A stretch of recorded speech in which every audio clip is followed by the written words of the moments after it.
30 years after having a hit TV show, famed chipmunks Chip and Dale try to solve a crime in real life after their former co-star Monterey Jack is kidnapped.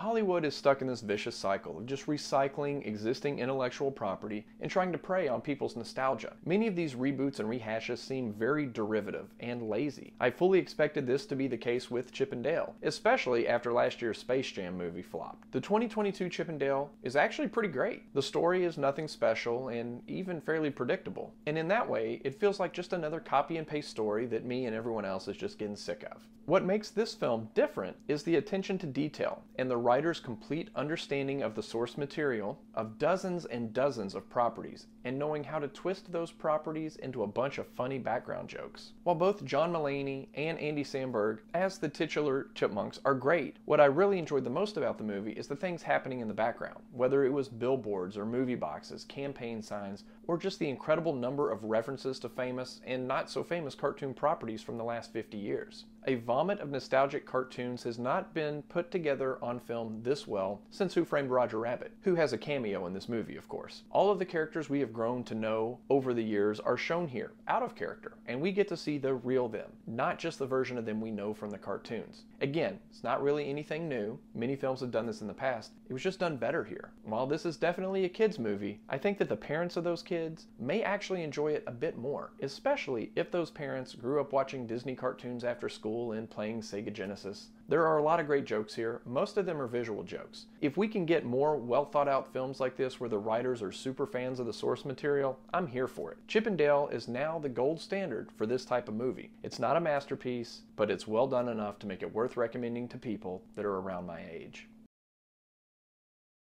2D and 3D characters in the same movie, catching up with old friends, dodging lasers, doing the Roger Rabbit with Roger Rabbit, dressing like Indiana Jones, floating towards the smell of stinky cheese, going undercover as plumbers.